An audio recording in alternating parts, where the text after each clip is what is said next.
नमस्कार, मैं हूं राजेश मिश्रा। IBC 24 के विशेष कार्यक्रम कांटे की टक्कर में आपका स्वागत है। कांटे की टक्कर के इस कार्यक्रम के तहत हमारी टीम मतलब मैं राजेश मिश्रा और मेरा कैमरामैन संजीव सिन्हा आज हम रायपुर लोकसभा क्षेत्र के विभिन्न गांवों में जाएंगे, विभिन्न इलाकों में जाएंगे, उस इलाके के लोगों से बातचीत करेंगे, आम मतदाताओं से बातचीत करेंगे, महिलाओं से बातचीत करेंगे, फर्स्ट टाइम वोटर से बातचीत करेंगे और जानने की कोशिश करेंगे कि भारतीय जनता पार्टी के प्रत्याशी बृजमोहन अग्रवाल और कांग्रेस के प्रत्याशी विकास उपाध्याय के बीच किस तरह की टक्कर है। टक्कर कांटे की है, यह मामला एक तरफा है। इसके अलावा ये भी जानने की कोशिश करेंगे कि भारतीय जनता पार्टी और कांग्रेस के प्रत्याशियों ने लोकसभा चुनाव के समय पिछले दिनों जो वादे किए थे वो वादे निभाने में कितने सफल हुए हैं, कितने विश्वसनीय हुए हैं और किसके वादे पर भरोसा है, किसकी गारंटी पर भरोसा है। तो आइए चलते हैं रायपुर लोकसभा क्षेत्र के विभिन्न इलाकों पे लोगों से बातचीत करते हैं और इस दौरान हम रायपुर लोकसभा क्षेत्र के प्रत्याशी बृजमोहन अग्रवाल से भी बातचीत करेंगे, विकास उपाध्याय से भी बातचीत करेंगे और उनसे भी ये जानने की कोशिश करेंगे कि वो अपने इस मुकाबले को किस तरह से लेते हैं। तो आइए चलते हैं।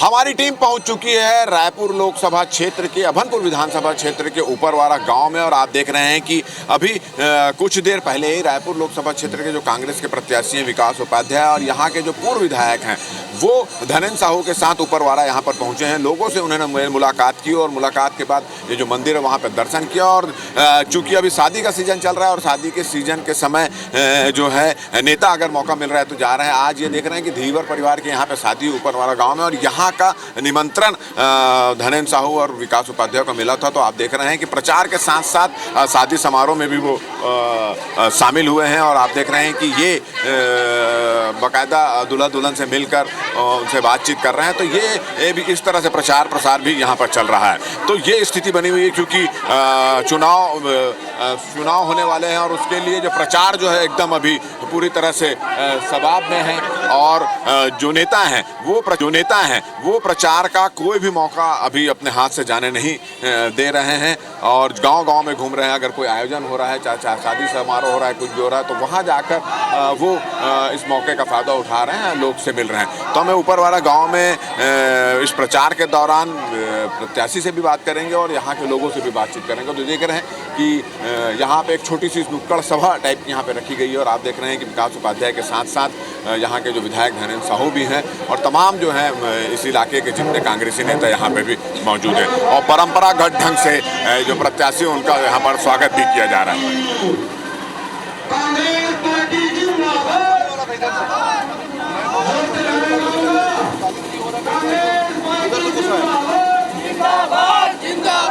हमारे विशेष कार्यक्रम कांटे की टक्कर के तहत हम रायपुर लोकसभा क्षेत्र के विभिन्न गांवों में जा रहे हैं, वहां के लोगों से बातचीत कर रहे हैं। तो उसी के तहत हम अभनपुर विधानसभा क्षेत्र जो रायपुर लोकसभा में आता है उसके ऊपर वाला गांव पहुंचे और वहां पर लोगों से बातचीत करने की यहां पर कोशिश कर रहे हैं। हमारे साथ ऊपर वाला गाँव के युवा मौजूद हैं। अभी इनके हाथ में वैसे कांग्रेस का पर्चा है और प्रत्याशी का पर्चा है क्योंकि यहाँ पे कांग्रेस के प्रत्याशी प्रचार के लिए आए हैं। मगर उनसे बातचीत करते हैं कि वो क्या देख कर वोट देते हैं और कमिटमेंट का पूरा करने पर कांग्रेस और भाजपा में कौन सा पार्टी अपना कमिटमेंट पूरा करने में सफल हुई। आप अभी सांसद का चुनाव होने वाला है, लोकसभा का चुनाव होने वाला है, क्या देख कर वोट देंगे आप? मैं तो चाहता हूँ जो गाँव के हित के, शहर के हित के लिए जो अच्छा काम करे वही अच्छा यही रहेगा, नेताजी रहेगा। मेरा यही कहना है मेरा। अच्छा बताओ कि आपको अभी विधानसभा का चुनाव निपटा, इसके पहले लोकसभा का भी चुनाव हुआ, मोदी की सरकार है, उसके पहले मनमोहन सिंह की सरकार रही। दोनों सरकारों में ज़्यादा अच्छा काम कौन कर रहा है? क्या लग रहा है देश के हित के लिए, राष्ट्र हित के लिए कौन सी सरकार अच्छा काम कर रही है? मुझे तो कांग्रेस का ही ठीक लगा। क्यों अच्छा लगा? क्योंकि ना किसानों के हित के लिए ना बहुत बेहतरीन कांग्रेस ही आगे है। और मोदी जी नहीं पसंद है? मोदी जी तो बहुत मतलब व्यापार को देखता है, बस व्यापार को देख रहे हैं, बस गांव देहात को। देखिए हमारे गांव में कांग्रेस बहुत बेस्ट है। ऊपरवाड़ा अच्छा रायपुर लोकसभा वर्तमान जो सरपंच है ना वो भी बहुत बेहतरीन, गांव का हित के लिए बहुत बेस्ट काम हो रहा है गांव में। कांग्रेस अच्छा काम कर रही है। अच्छा बताओ और भारतीय जनता पार्टी और कांग्रेस से कौन कौन से प्रत्याशी खड़े हुए हैं यहाँ पे? मतलब यहाँ रायपुर लोकसभा में ये विजयवाड़ा गवार खड़ा हुआ है भाजपा से और कांग्रेस से ना विकास उपाध्याय। दोनों में से कौन दमदार लगता है और कौन काम कराने की हिम्मत रखता है, क्या लगता है? और शहर के एरिया में तो इजरा अखबार का ही सुनते हैं हम लोग, लेकिन गाँव में ना कांग्रेस का ही ज़्यादा जोर है। तो चुनाव में वोट डालबे कि नहीं डालबे तब? वोट डाले लग जावे कर। तो कौन ला वोट डालबे एक बार? अब सारे दिन तो पंजल डारा था दादा। तो पंजल का बार डालता सोट? अब कहीं दी कहीं घर हाथ फुटत रही दे देखना फोट दे रहे कहीं नहीं है, एक तो कहीं कमैया धमैया। एक बात बताओ, तुम्हारा घर योजना के जो लाभ मिलता, मोदी जी कैसे काम करते? मैं नहीं जानो कहाँ रहते। ये लोकसभा चुनाव चल रही है, इस बार वोट क्या देख के दोगे? प्रत्याशी देख के दोगे कि पार्टी को देख के दोगे? पार्टी देख के, मतलब प्रत्याशी पार्टी दोनों अलग है। जो व्यक्ति का छवि देखते हैं यहाँ पे और काम देखते हैं, वो भाजपा रहे या कांग्रेस रहे। हमारे साथ रायपुर लोकसभा क्षेत्र के कांग्रेस के प्रत्याशी विकास उपाध्याय अभी ऊपर वाला गांव पहुंचे हैं, जहां पर वो जनसंपर्क कर रहे हैं। अगर हम लोग बात करें तो इस बार कौन से चुनावी मुद्दों को लेकर आप लोग चुनावी मैदान पर? देखिए, चुनावी मुद्दा तो हर घर आज पीड़ित है। मैं समझता हूँ 10 साल पहले भारतीय जनता पार्टी चुनाव लड़ने आई थी तो उनके नेताओं ने बड़े बड़े वादे किए थे, महंगाई को लेकर, बेरोजगारी को लेकर, किसानों की स्थिति को लेकर। लेकिन इन 10 साल में महंगाई को भी लेकर बद से बदतर स्थिति हो गई, किसानों की भी स्थिति बहुत ख़राब है और युवाओं को रोजगार के नाम पर ठगने का काम भारतीय जनता पार्टी ने किया है। मैं समझता हूँ यही बहुत बड़ी चीज़ है जो हर घर से जुड़ी हुई है और इसी को लेकर कांग्रेस पार्टी काम कर रही है। जब 5 साल हमारी सरकार थी तब भी किसानों का ख्याल रखा गया, महिला बहनों का ख्याल रखा गया, युवा साथियों का, जो पढ़े लिखे नौजवान हैं उनका ख्याल रखा गया। अब कांग्रेस पार्टी 10 गारंटी और 25 न्याय के साथ इस चुनाव को लड़ रही है। चलिए, मैं जानना चाहता हूं कि 8 बार के विधायक हैं, कैबिनेट मंत्री हैं, बड़ा एक्सपीरियंस है आपके सामने जो बृजमोहन अग्रवाल चुनाव लड़ रहे हैं, उनके खिलाफ चुनाव लड़ने के लिए कोई रणनीति थी? क्योंकि भारतीय जनता पार्टी का कमेंट्स अक्सर आता है कि आपको फंसा दिया गया रायपुर लोकसभा क्षेत्र में, तो क्या फंस गए हैं कि कोई रणनीति के तहत चल रहा है? देखिए, Bharatiya Janata party over confidence में है। भारतीय जनता पार्टी अगर फंसा देती तो उनके जीते हुए 4.25 लाख वोट से प्रत्याशी थे सुनील सोनी जी, उनकी टिकट क्यों चेंज कर दी? बृजमोहन अग्रवाल जी को क्यों ला लिया गया? और बृजमोहन अग्रवाल जी 40 साल के विधायक हैं, दक्षिण विधानसभा रायपुर में है, मेरे से लगा हुआ विधानसभा है, ना रोड का पता है, ना नाली का पता है। एक तो माइल स्टोन तो बता दे। 40 साल के नेता अपने आप को बताते हैं, 18 साल कैबिनेट मंत्री रहे हैं, इतने पावरफुल पद में रहे हैं, एक माइल स्टोन बता दे उन्होंने अपने विधानसभा के लिए किया होगा मंत्री रहते तो। 18 साल रहकर ये रायपुर प्रदेश या छत्तीसगढ़ प्रदेश या 9 विधानसभा या कभी अभनपुर में झांकने भी आए। अच्छा, आपने अभी कहा कि कोई काम नहीं है, केवल कुछ काम नहीं करते, कोई ठोस काम नहीं है, जनता की तकलीफों को ध्यान नहीं देते, समस्याएं वही की वही है, तो 8 बार से विधायक क्यों चुने गए? वही तो मैं आपको बता रहा हूँ कि मुकद्दर में भगवान भरोसे जीत रहे हैं। अगर आप एक जनप्रतिनिधि को अगर आप समझना चाहते हैं, जनप्रतिनिधि का काम जनता के जो जनता से जुड़े जो विकास कार्य हैं उसको प्राथमिकता देना। इन 40 साल में मैंने आपको बोला 18 साल भी मंत्री भी रहे हैं। ये जितने ग्राम के रहने वाले लोग हैं इनसे पूछिए, इन 18 साल में एक भी दिन भारतीय जनता पार्टी के नेता बृजमोहन अग्रवाल जी यहाँ पर आए हैं? 18 साल मंत्री रहे हैं। एक तो माइल, आप खुद रायपुर में रहते हैं, एक तो माइल स्टोन बता दीजिए। यहाँ लोग विद्याचरण शुक्ला जी को जानते हैं, जिन्होंने दूरदर्शन लाया, रेडियो स्टेशन लाया, रेलवे रायपुर के छत्तीसगढ़ में रेल को अलग अलग प्रदेशों से जोड़ने का काम किया। एक तो माइल स्टोन बता दे बृजमोहन अग्रवाल। जब से भारतीय जनता पार्टी के सांसद यहाँ पर हैं, छत्तीसगढ़ में भारतीय जनता पार्टी के सांसदों ने कोई काम नहीं किया, आपका सीधा सीधा आरोप है? देखिए, 100% 11 लोकसभा में 9 लोकसभा में भारतीय जनता पार्टी के प्रत्याशी जीते थे। 7 की टिकट काट के नए लोगों को टिकट दिया गया। क्यों? क्योंकि कोई ऐसा मूलभूत काम किया नहीं।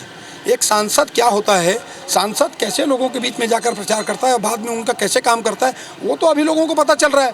ये गांव में इसके पहले के सांसद एक बार भी नहीं आए, वोट मांगने भी नहीं आए, धन्यवाद करने भी नहीं आए।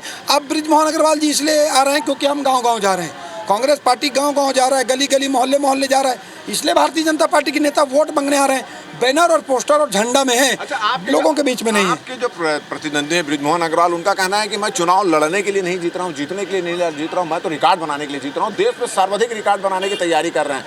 क्या बोलते हैं इसके बारे में? Over confidence. रावण जानते हैं, रावण को भी बहुत अहम था, रावण के पास सब था, लेकिन अहम सीधा बृजमोहन अग्रवाल को रावण बोल रहे हैं। देखिए, मैंने अहम की बात कर रहा हूँ, मैं अहम की बात कर रहा हूँ। किसी में अहम आ गया ना कि मैं ये कर दूंगा। रावण के पास भी यश, कीर्ति, धन, बल सब था, लेकिन आखिरी में क्या हुआ? आखिरी में वो लोगों ने, राम भगवान ने रावण का वध किया। राम भगवान 2 लोग थे, राम और लक्ष्मण। एक फौज बनी, एक समूह बना और एक सामूहिक नेतृत्व ने उस घमंड को मार दिया। तो आने वाला समय बताएगा आपको। भारतीय जनता पार्टी के नेता अति उत्साहित हैं और उनको घमंड तो घमंड होना चाहिए, कोई बात नहीं, रिजल्ट परिणाम बताएगा। ये थे विकास उपाध्याय जी जो घूम घूम कर प्रचार कर रहे हैं और उनका कहना है कि जिस तरह से बृजमोहन अग्रवाल जो उनके प्रतिनिधि भी बोल रहे हैं कि वो जीतने के लिए चुनाव नहीं लड़ रहे हैं, वो रिकॉर्ड बनाने के लिए लड़ रहे हैं, तो उन्होंने कहा कि ये उनका घमंड है और रावण का घमंड भी नहीं चला। साथ ही साथ उन्होंने भारतीय जनता पार्टी से एक सवाल किया है कि अगर भारतीय जनता पार्टी ये दावा कर रही है कि उनके कार्यकाल में ज़्यादा काम हुआ है, तो आखिर इस बात का जवाब दें कि उन्होंने अपने जीते हुए सांसदों की टिकट क्यों काटी। तो चुनावी मुद्दे हैं और हर प्रत्याशी अपने अपने जीत का दावा कर रहा है। अब मुकाबला कांटे का टक्कर का है या एक तरफा है, ये तो रायपुर लोकसभा क्षेत्र की जनता बताएगी। हमारे साथ यहाँ के जो विधायक, पूर्व वरिष्ठ विधायक जो रह चुके हैं धनेन्द्र साहू, वो भी यहाँ पर इनके साथ प्रचार कर रहे हैं, हम उनसे बातचीत करेंगे। क्या लग रहा है? बृजमोहन अग्रवाल और भारतीय जनता पार्टी बोलते रायपुर में जीत हार का चुनाव नहीं, ये तो रिकॉर्ड बनाने का चुनाव है। क्या लग रहा है, रिकॉर्ड बना लेंगे? ये उनके घमंड की पराकाष्ठा है। ये वो लोग इस मुगालते में है, 400 पार का नारा दिए। यदि उनको अपने नेताओं, कार्यकर्ताओं और जनता पर भरोसा होता तो फिर इतने बड़े पैमाने पे सब दल बदल क्यों कराते लोग? जो दल बदल करा रहे हैं वो उसी से साबित होता है कि ये लोग डरे हुए हैं। जनता इस समय उनके साथ में नहीं है। 10 साल इन लोगों ने झूठे सपने दिखाए, झूठे वादे किए, कोई वादा पूरा नहीं हुआ और जनता के बीच में काफ़ी घोर नाराज़गी है भारतीय जनता पार्टी के ऊपर, मोदी सरकार के ऊपर में, और बुरी तरह से इस रायपुर लोकसभा में पराजय का सामना भारतीय जनता पार्टी को करना पड़ेगा। वरिष्ठ नेता हैं बृजमोहन अग्रवाल, लेकिन आज अपने कार्यों से, अपने अधिकारों से कभी हमारे रायपुर लोकसभा क्षेत्र के गाँव को लाभान्वित नहीं किया उन्होंने। बहुत पावरफुल बोल। इस बार मुद्दा क्या है? चुनाव का मुद्दा क्या है इस बार? क्या नजर आ रहा है? कौन से मुद्दे पर आप लोग? भारतीय जनता पार्टी की जो वादा खिलाफी है, उनके जो जुमलेबाजी है, जो वादा पूरा नहीं किया उनको लेके जाएंगे। महंगाई है, बेरोजगारी है, इस मामले को लेकर के हम लोग पब्लिक के बीच में जा रहे हैं। और हमारा कांग्रेस का जो घोषणा पत्र है कि हम किसानों को जो कर्जा माफ़ करने की गारंटी जो दे रहे हैं, प्रधानमंत्री फसल बीमा को सरलीकरण करने की बात कर रहे हैं, कि हमारे महिलाओं को हम लोग 1 लाख रुपया गरीब परिवार को देने की बात कर रहे हैं, युवाओं को जो है पक्की नौकरी देने की बात कर रहे हैं। ये तमाम सारा हमारा जो है मनरेगा के जो मजदूरी दर है उसको 250 से बढ़ा के 400 करने वाले हैं। इन सब मुद्दों को लेकर हम लोग जनता के बीच जा रहे हैं और काफ़ी समर्थन जनता का प्राप्त हो रहा है। चलिए, ये थे धनेन्द्र साहू जो कांग्रेस के बहुत वरिष्ठ और अनुभवी नेता है और उनका कहना है कि भारतीय जनता पार्टी और यहाँ के जो प्रत्याशी बृजमोहन अग्रवाल में घमंड है, मुगालता है, और ये मुगालता इस बार चुनाव परिणाम में दूर हो जाएगा, क्योंकि भारतीय जनता पार्टी के वादा खिलाफी से बेरोजगारी के मामले में कुछ नहीं बोलना, महंगाई के मामले में कुछ नहीं बोलना, इससे जनता नाराज है और इसका परिणाम जो है इस बार लोकसभा चुनाव में देखने को मिलेगा।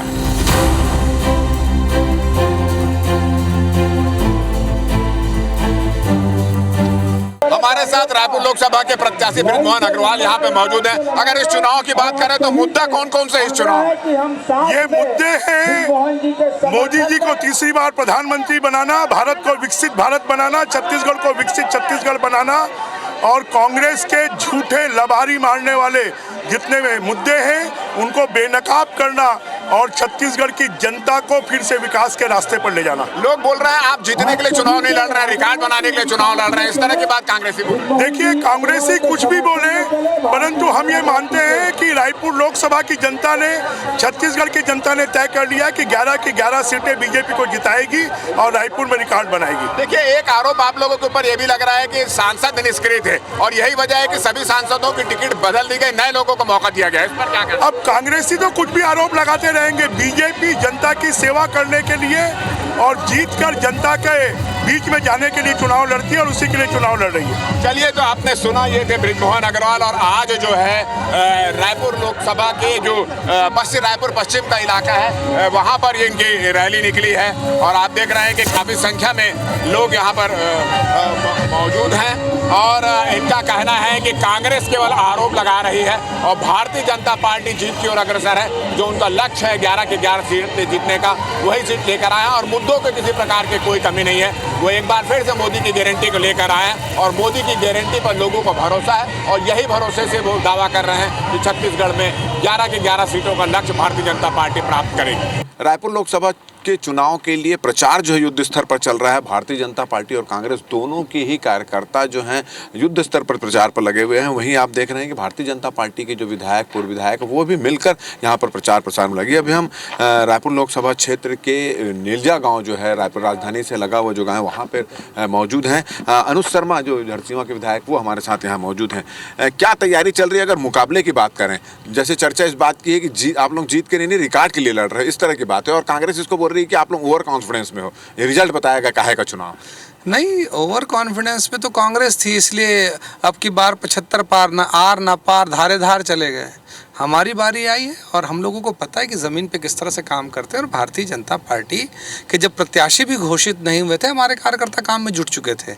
इसलिए हम लोग कॉन्फिडेंस के साथ कह रहे हैं, जब हमको ऐसा प्रत्याशी मिला जो बहुत मजबूत प्रत्याशी माना जाता, तब तो हम रिकॉर्ड के लिए काम करेंगे ना। मुद्दों की बात करें तो इस बार चुनाव का मुद्दा क्या है? क्योंकि महंगाई, बेरोजगारी और ट्रेन की लेट लतीफ़ी, ये एक बड़ा मुद्दा यहाँ पर हम लोगों का समझ में आ रहा है कि ये है। हालांकि मोदी की गारंटी पे लोगों पर भरोसा है, मगर इन 3 मुद्दों को लेकर नाराजगी, और दूसरा सांसद की थोड़ी निष्क्रियता की बात भी सामने में आ रही। इसको किस तरह से आप मैनेज करेंगे? देखिए, इस क्षेत्र में अगर हमारे सांसद सक्रिय नहीं होते तो इस क्षेत्र में एक भी अंडर ब्रिज या ओवर ब्रिज अब बचेगा नहीं। रेलवे क्रॉसिंग, कहीं भी रेलवे फाटक बचेगा नहीं आने वाले 5 सालों में। तो ऐसा नहीं है, केंद्र सरकार की योजनाओं का लाभ यहाँ हुआ है। समस्या थी यहाँ की राज्य सरकार, जो केंद्र की योजनाओं को यहाँ तक पहुँचने नहीं दी। बात है कि बेरोजगारी की, तो बेरोजगारी के लिए तो बहुत बड़े बड़े दावे करती थी राज्य की सरकार, और उसमें फेल रही है। लेकिन भारतीय जनता पार्टी की सरकार आई है, और जिस तरह से हमने वादे किए थे और जिस तरह से हमने वादों को निभाना शुरू किया है, तो देखिए नतीजा जल्द आएगा। आज हम 100 दिन की सरकार में हमने जितना काम किया है, दुनिया में किसी सरकार ने नहीं किया होगा। कुछ दिन पहले आप अपने विधानसभा चुनाव के लिए मेहनत कर रहे थे, अब लोकसभा चुनाव के लिए मेहनत कर रहे हैं। कैसी दिनचर्या चल रही है? कब सोना हो रहा है, कब उठना हो रहा है, कब खाना हो रहा है? यही तो पता नहीं होता है कि कब सोना होगा, कब उठना होगा और कब खाना होगा, ये पता नहीं होता है। ऐसा है कि जब मिल जाए आप खा लो, जब मिल जाए आप सो लो, और जब मिल जाए आप काम पे निकल जाओ। तो बड़ी बात यह है कि अभी मुख्यमंत्री जी की सभा होनी है हमारे क्षेत्र में, तो आज हम उसकी तैयारी के लिए आए हैं कि इस मैदान में किस तरह से प्लान करना है हम लोगों को। कि मोदी जी माननीय मुख्यमंत्री जी की 4 तारीख को सभा है, तो उसकी तैयारी है अभी। तो आपने देखा कि प्रत्याशी लगा हुआ है, मुख्यमंत्री लगे हुए हैं, मंत्री लगे हुए, विधायक लगे हुए, सभी लगे हुए हैं, और लक्ष्य सिर्फ एक ही है कि रायपुर लोकसभा में रिकॉर्ड मतों से जीतना और छत्तीसगढ़ में 11 की 11 सीट जीतना। आप लोग बोल रहे हैं, कांग्रेसी बोल रहे हैं आप लोग ओवर कॉन्फिडेंस में, आप लोग बोल रहे हैं नहीं ओवर कॉन्फिडेंस, हमारे सांसद सक्रिय थे। उनके साथ साथ ये भी सवाल करते हैं कि अगर सांसद सक्रिय थे तो 13 सांसदों की टिकट क्यों बदल दी गई? देखिए, ये एक पार्टी का जो है लगातार पूरे देश में जो है एक पीढ़ीवार जो है परिवर्तन पार्टी करने का निर्णय ली। अभी विधानसभा चुनाव हुए, मैं 3 बार का विधायक रहा यहाँ से। अब अभी वर्तमान में प्रत्याशी बदल के अनुज शर्मा जी को दिए। इसका ये मतलब नहीं है, पार्टी निरंतर परिवर्तन करते रहती है। अब आने वाले समय में नए लोगों को चांस भी देना। अब 3 बार मैं रह चुका हूँ, यहाँ का कोई अन्य प्रत्याशी जो रह चुके हैं, ज़रूरी नहीं है कि बार बार वही रहे, मगर हमारे में कोई नाराज़गी नहीं। हम लोग एक मिल के जुट के काम करते हैं। ये 13 प्रत्याशी 11 प्रत्याशी बदल दिए, उससे कोई फ़र्क नहीं पड़ने वाला। हम 11 की 11 सीट फिर से जीतने जा रहे हैं यहाँ पर। और काम जहाँ तक निष्क्रियता और इसकी बात रही, लगातार जो है सांसद यहाँ एक्टिव रहे, चाहे कोरोना कार्यकाल रहा हो। कोरोना कार्यकाल में एक भी विकास खंड नहीं बचा है जहाँ पर एम्बुलेंस की व्यवस्था ना की हो, वहाँ बलौदा बाज़ार में 400 बेड का अस्पताल की व्यवस्था ना की हो। लगातार उनके साथ, मैं तो सांसद जी के साथ लगातार दौरे में रहा। हमारे रेलवे के अनेकों काम, रायपुर रेलवे स्टेशन का रिनोवेशन हो रहा है, जिसमें हमारा स्मार्ट रेलवे स्टेशन बन रहा है। ये सब हमारे प्रधानमंत्री जी और हमारे सांसद जी की उपलब्धि है। तो आपने सुना कि विधायक, पूर्व विधायक और तमाम भारतीय जनता पार्टी के नेता इस बात पे लगे हुए हैं कि इस तरह से 11 से 11 सीट का लक्ष्य प्राप्त करें। और कांग्रेस जो अक्सर सवाल कर रही है कि आखिर भारतीय जनता पार्टी ने अपने सांसदों की टिकट क्यों बदल दी, तो उनका कहना है कि परिवर्तन का जमाना है, नए लोगों को आगे बढ़ाना है, ये पार्टी का निर्णय है। निर्णय जो भी हो, सब मिलकर चुनाव लड़ रहे हैं और सब मिलकर सभी का लक्ष्य भी यही है कि 11 की 11 सीट छत्तीसगढ़ से जीतना।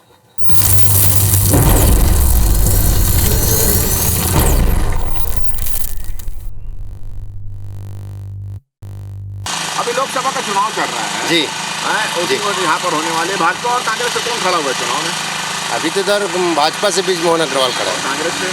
कांग्रेस से क्या बोलते हैं, क्या नाम है उसका? विकास उपाध्याय। आप वोट डालते हो? जी।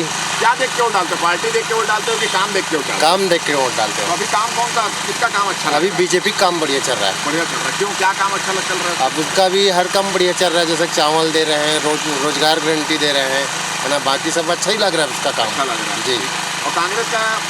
और अभी तो कांग्रेस का उतना कांग्रेस के भूपेश के भरोसा है कि नहीं आपको? अभी तो उम्मीद कम है सर इधर। उम्मीद कम। ये जो मोदी गारंटी दे रही है कि चावल मिली, पैसा मिली, गैस के दाम कम हुई, महंगाई कम हुई, सब संतुष्ट तो काम हुआ? लेकिन हमारा तो गैस सिलेंडर फ्री में मिलते नहीं है। हाँ हाँ हाँ। मिलते नहीं है, 500 उनके बोले 500 हो नहीं है। अच्छा। का और 1000 रुपये मिला थे? 1000 मिला थे। अच्छा, और महंगाई कंट्रोल हुए कि नहीं हुए? नहीं हुआ भैया। ये बताओ, इस बार सांसद कैसा चाहते हैं और आपके क्षेत्र की समस्या कौन कौन सी है? हमारे क्षेत्र की समस्या अभी वर्तमान में सबसे ज़्यादा बेरोजगारी है और महंगाई बढ़ती जा रही है, लगातार लोग परेशान हैं, खासकर मिडिल फैमिली वाले ज़्यादा परेशान हैं अभी। और अभी तो खैर विकास का कार्य मोदी सरकार के में हुआ है और हो भी रहा है, अब देखते हैं आगे क्या होता है। अच्छा बताओ कि जो भी सांसद का चुनाव आता है, वो सांसद कैसा सांसद चाहते हो आप, कि कैसा हो सांसद? सांसद ऐसा हो कि हमारे क्षेत्र का निरंतर दौरा करे, समस्याओं को सुने जनता की, और जनता की समस्याओं को सुनकर ना उसको आगे बढ़ाने का प्रयास करे, उस विकास का कार्य करे, है ना, समस्याओं को हल। लोकसभा का चुनाव हो रहा है, कैसा सांसद चाहते हो आप? मैं हमको वो सांसद चाहिए जो विकास का और रोजगारों को रोजगार मिले, बस यही चाहिए, कोई आदमी भूखा ना मरे, बस हमसे मोदी से यही चाहिए गारंटी। अच्छा, कांग्रेस और भाजपा में किसका काम आप? अभी यहाँ महतारी वाला किए, एक बार मेरी मिसेज महतारी में अपना भरी है और उसी से अभी 1 हफ्ता हुआ में उसका अकाल चढ़ाना खत्म हो गई। अब उनका पैसा आया कि नहीं आया, पहले फर्स्ट टाइम में हमने शुरुआत किया। अच्छा, लेकिन हमको बेरोजगारी कम नहीं हो रही, इसके लिए कौन जिम्मेदार है? इसका जिम्मेदार तो जो पिछली सरकार है जो, उनको चाहिए कि विकास कार्य होना चाहिए, लोगों को नौकरी मिलना चाहिए, हर किसी बेरोजगार नहीं रहना चाहिए। यहाँ तो सब चीज़ मिलता है इनको, तो आप अपनी मनमानी करते हैं कोई। आप क्या देख के वोट देखते हैं? प्रत्याशी देखते हैं, पार्टी देखते हैं, काम देखते हैं? तीनों चीज़ देख के देना चाहिए वोट। प्रत्याशी भी अच्छा रहना चाहिए, काम भी अच्छा रहना चाहिए, और विकास अभी जो मोदी कर रहा है, विकास की गंगा बहा रहा है, इसके कारण सभी लोकसभा, मेरे ख्याल से 11 लोकसभा बीजेपी हाथ आ जाएगा मुझे लग रहा है। साथ ही साथ बृजमोहन अग्रवाल जमीनी नेता है, इस कारण सबको पसंद है यहाँ के मतदाता लोग को। और हमारे जितने भी क्षेत्र है, 7 विधानसभा, सभी ये चाह रहा है कि बृजमोहन भैया बनकर जाए। बताओ, भारतीय जनता पार्टी और मोदी के में एक आरोप लगता है कि बेरोजगारी और महंगाई के मुद्दे में वो कुछ नहीं बोलते। ये गंभीर समस्या है कि नहीं है? समस्या तो जब तक शासन चलते रहेगा तब तक चलते रहेगा, ये समस्या तो हल धीरे धीरे होते रहेगा। मेन कारण है जो हमको विंडित और राष्ट्र बनाना है, और हमको जो सरकार जो कर रहा है वो हमारे ना भारत को विकसित राष्ट्र बनाने के अग्रसर है, इस कारण सब उसी को वोट देना पसंद कर रहे हैं। तो अभी बृजमोहन अग्रवाल और विकास उपाध्याय 2 कांग्रेस और भारतीय जनता पार्टी के नेता हैं, उनमें से क्या लग रहा है कि इन दोनों में से कौन नेता है जो आपको आपके बातों को प्रमुखता से उठा सकता है? क्या लगता है आपको? देखिए, दिग्गज का बीजेपी नेता है अपना बृजमोहन भैया, वो उठा सकते हैं यहाँ की बात। इनका जो 8-9 बार थे वो विधायक रहते हुए आए हैं, लगातार अभी तक विजयी ही हैं, वो अभिजीत हैं, तो लगता है कि मोहन भैया बहुत अच्छे से हमारी बात को ऊपर उठा सकते हैं। ये बताओ कि आजकल जिस तरह से राजनीति चल रही है, आरोप प्रत्यारोप की, मुद्दे की बात कोई करता नहीं, आरोप प्रत्यारोप लगाते हैं, उसको बोलते हैं तुम चोर हो, बोलते तुम चोर हो, इस तरह की राजनीति कर रही है, इसके बारे में क्या कहना है? ठीक नहीं है, मुद्दे की राजनीति होना चाहिए, क्या लगता है? हाँ, मुद्दे की राजनीति होनी चाहिए, किसी को कोई उकसाने से कोई मतलब नहीं है, इधर उधर भड़काने की जरूरत नहीं है, मुद्दे की बात होनी चाहिए, और शिक्षा व्यवस्था, बेरोजगारी पर बात होनी चाहिए, महंगाई पर बात होनी चाहिए। ये बताओ, ये चुनाव हुआ थे, क्या समस्या है यहाँ पे? महंगाई बेरोजगारी बहुत ज्यादा है, ट्रेन गड़बड़ है, तो कौन है एक बार जिम्मेदार? जिम्मेदारी सरकार मान तू मन सब भावो का है। हाँ, तो एक बार नेता कैसी चाहिए जो ऊपर तक अच्छा चाहिए? कैसे अच्छा है? जो जे हाँ ये देश ला चलाना चाहिए, और रेट वेट सब चीज ला देखना चाहिए, और दारू वारू सब छूटना चाहिए, बस। तो वो ऐसे अभी जो पहले की नेता रही तो कैसे रही? अभी का तो खराब हुआ थे, काबर कैसे नहीं हुआ थे ऐसे? सब चीज महंगा सब लग रहा थे, तो एक कम होना चाहिए। गैस ला की गैस के रेट बढ़ गए दन से, वो गैस के सब ला इसने बांटी फ्री। चुनाव समय तो नेता मान आते, महंगाई कम कर दे बोन, नौकरी दे दो बोन, ट्रेन सब ठीक हो जाए बोलते, तो नहीं आएगा दोबारा? मन कहाँ दोबारा है, दोबारा आबे नहीं करे, एक बार जीते के बाद नहीं आए। हाँ, उन्होंने नहीं आए। कदे आई तो एक पूछे बार- नहीं। एक बार कहा देख के वोट दे पे थे फिर का देख के वोट दे वो जो काम करिए वाला दे पे। हाँ। ये बताइए किस तरह का सांसद चाहते हैं आप? हमारा सांसद ऐसा हो भैया कि महंगाई है, ट्रेन की जहाँ पे जो समस्या है, विस्थापन की भी समस्या है ना, इन सब समस्या को और छत्तीसगढ़ की मूलभूत सुविधाओं को केंद्र में लोकसभा में मजबूती के साथ उठा सके। पुराने जो सांसद थे, पुराने जो विधायक रहे, सांसद रहे, क्या वो इस मामले में कितना खरा उतरे, वो अपनी बातों को पहुंचाने में सफल हुए हैं? कांग्रेस के जो सांसद थे ना, विधायक थे, वो लोग तो बिल्कुल काम किए नहीं, मान के चलो, इस विधानसभा में, इस लोकसभा में। तो हम उससे अधिक इस लोकसभा के प्रत्याशी भैया बृजमोहन से बहुत ज़्यादा उम्मीद करते हैं। अच्छा ये बताइए कि अगर बात करें भारतीय जनता पार्टी और कांग्रेस दोनों की सरकार की, तो दोनों की सरकार कमिटमेंट पूरा करने पे किस पे ज़्यादा भरोसा है आपका? इसमें भारतीय जनता पार्टी की जो सरकार है ना, वो जैसा बोलती है वैसा करती है। और कांग्रेस इसमें जीरो है पूरा, उसका ना तो बोलने में नीति नियत किसी में कोई विश्वास नहीं। अभी तो महालक्ष्मी न्याय योजना के तहत 1 लाख रुपया देंगे बोल रहे हैं साल भर में। वो तो पहली बात भी है, वो चीज़ संभव है नहीं और इन लोग ये पूरा कर भी नहीं पाएंगे इसको। हमारे विशेष कार्यक्रम कांटे की टक्कर के तहत हमने रायपुर लोकसभा क्षेत्र के विभिन्न इलाकों का दौरा किया, हर वर्ग के लोगों से बातचीत की और लोगों से बातचीत में एक बात सामने में आई कि लोगों को मोदी की गारंटी पर ज़्यादा भरोसा है बनस्बत कांग्रेस की न्याय योजना पर। प्रत्याशियों की बात करें तो इन दोनों के बीच किसी प्रकार का कोई कांटे का टक्कर नजर नहीं आ रहा है, मामला एक तरफा दिखाई दे रहा है। हमारा विशेष कार्यक्रम फिलहाल इतना ही। मुझे और मेरे कैमरामैन संजू सिन्हा को दे इजाजत। नमस्कार।